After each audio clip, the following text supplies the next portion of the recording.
Grammar Girl here. I'm Mignon Fogarty, and you can think of me as your friendly guide to the English language. I'll be back later this week with a regular episode, but today I'm excited to bring you something extra. It's a preview of a brand new podcast called Science Rules with Bill Nye. Or you might know him better as Bill Nye the Science Guy. That's how I've known him my whole life. On Science Rules, Bill Nye takes calls from listeners and answers all their weird, funny, and sometimes embarrassing science questions. Like, what's going on in my brain when I listen? Will I ever be able to upload my brain to a computer? And how does air conditioning work? The show is co-hosted by Corey S. Powell, a science writer and editor, and you'll also hear from field experts and celebrity guests like Margaret Cho. Bill is on a mission to explain how science rules everything in the universe. Check out the first episode now.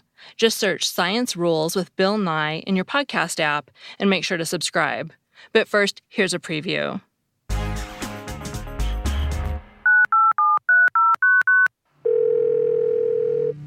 Hello, is this Mr. Nye? Yes, it is. Where are you calling from? I'm calling live from New York.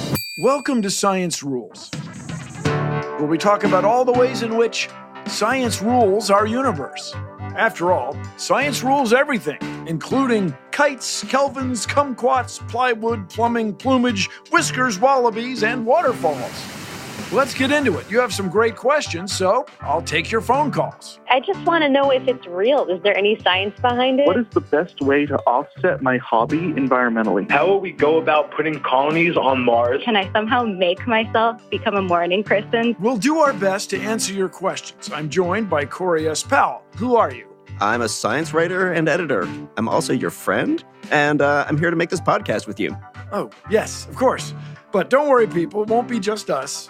We'll have experts on here, too. They're expert and very smart. My mission is to elevate scientists to be like rock stars. Our lived experiences, those things matter. We can't reduce ourselves down to a string of letters. Did you like it, by the way, this answer? I liked it. I loved it. And I don't want to put words in Larry's mouth, but I'm also imagining that when he goes into space, he wants it to blow up. I hadn't considered that, but I mean... Remember, we're here to help you make sense of this universe, because wherever you are in the universe, science rules. Science Rules is available now. Subscribe in Stitcher, Apple Podcasts, Spotify, or wherever you listen.